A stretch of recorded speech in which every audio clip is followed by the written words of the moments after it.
Ipinahayag ng mga Israelita ang kanilang mga kasalanan. Ikasyam na kabanata. Nang ika-24 na araw ng buwan ding iyon, nagtipon ang mga Israelita para mag-ayuno. Nagdamit sila ng sako at naglagay ng alikabok sa kanilang ulo. Hindi nila isinama sa pag-aayuno ang mga dayuhan. Tumayo sila at ipinahayag ang kanilang mga kasalanan at ang mga kasalanan ng kanilang mga ninuno. Nakatayo sila sa loob ng 3 oras habang binabasa sa kanila ang kautusan ng Panginoon na kanilang Diyos. At sa loob din ng 3 oras, ipinahayag nila ang kanilang mga kasalanan at sumamba sa Panginoon na kanilang Diyos. Ang ibang mga Levita ay nakatayo sa hagdanan at malakas na nananalangin sa Panginoon na kanilang Diyos.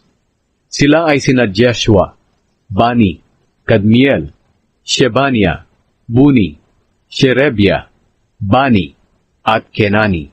At ang mga Levita na tumawag sa mga tao para sumamba ay sina Jeshua, Kadmiel, Bani, Hashabneya, Sherebia, Hodia, Shebania, at Petahia. Sabi nila, "Tumayo kayo at purihin ang Panginoon na inyong Diyos na walang hanggan." Pagkatapos sinabi nila, "O Panginoon, kapuri-puri po ang inyong pagiging makapangyarihan. Hindi ito mapapantayan ng aming pagpupuri. Ikaw lang po ang Panginoon. Ginawa niyo ang kalangitan, ang lupa, ang dagat, at ang lahat ng mga naroroon. Binigyan niyo po ng buhay ang lahat ng inyong nilikha, at sinasamba kayo ng mga anghel sa langit.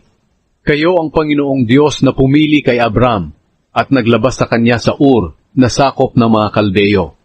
At pinangalanan niyo siyang Abraham. Nakita niyong tapat siya sa inyo, at gumawa kayo ng kasunduan sa kanya na ibibigay niyo sa mga lahi niya ang lupain ng mga Kananeo, Heteo, Amoreo, Perezeo, Jebuseo at ng mga Gergaseo, at tinupad po ninyo ang pangako niyo, dahil matuwid kayo. Nakita niyo po ang pagtitiis ng aming mga ninuno sa Ehipto. Narinig niyo ang paghingi nila ng tulong sa inyo, noong naroon sila sa dagat na pula. Gumawa kayo ng mga himala at kamanghamanghang bagay laban sa Paraon, at sa lahat ng mga opisyal niya at tauhan, dahil nalalaman niyo kung paano nila inapi ang aming mga ninuno. At ang inyong pangalan ay tanyag hanggang ngayon. Sa harap ng inyong mga mamamayan ay hinati ninyo ang dagat, at sa gitna nito'y dumaan sila sa tuyong lupa. Ngunit nilunod niyo ang mga kalaban nilang humahabol sa kanila, para silang bato na lumubog sa nagngangalit na dagat.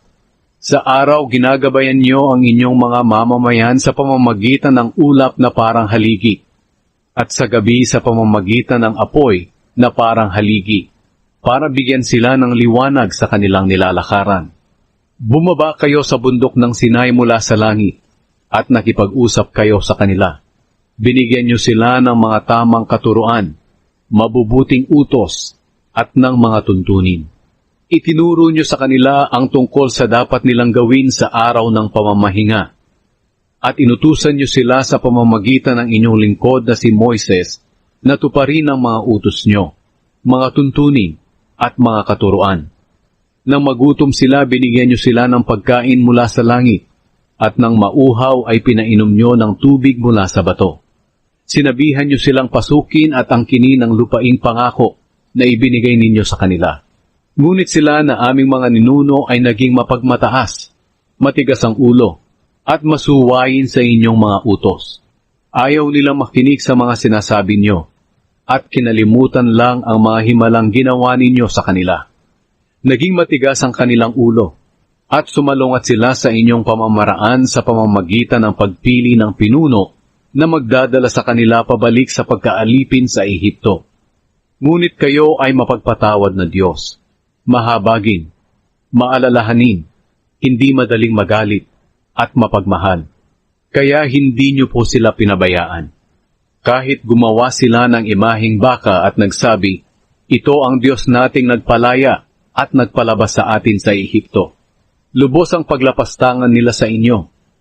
Ngunit dahil sa dakilang habag ninyo sa kanila, hindi niyo po sila pinabayaan sa ilang.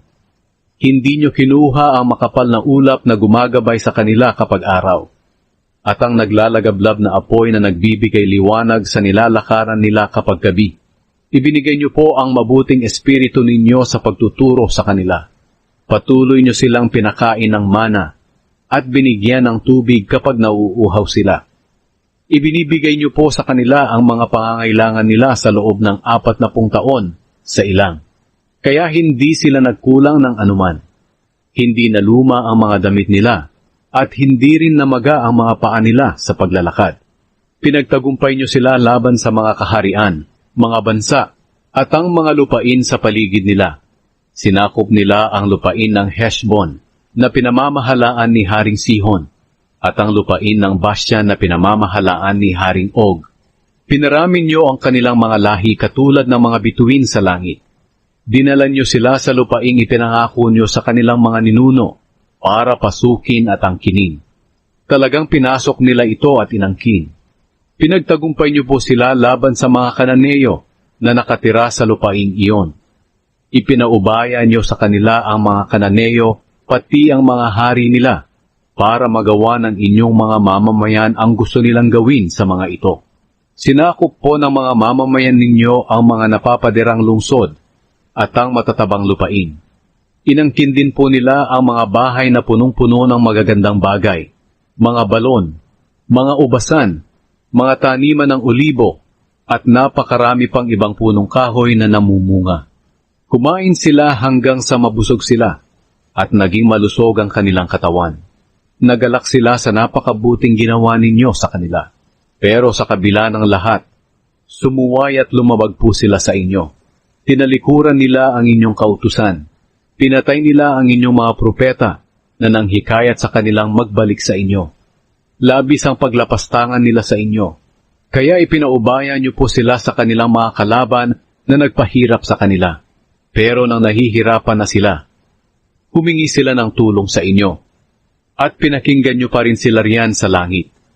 At sa laki ng inyong habag, binigyan niyo sila ng mga pinuno na magliligtas kanila sa kamay ng kanilang kalaban. Pero kapag mabuti na ang kalagayan nila, gumagawa na naman sila ng masama sa inyong harapan, at ipapaubaya niyo sila sa kamay ng mga kalaban nila para pamunuan sila. At kapag nanalangin na naman sila para humingi ng tulong niyo, pinapakinggan niyo sila riyan sa langit. At sa inyong habag palagi niyo silang inililigtas.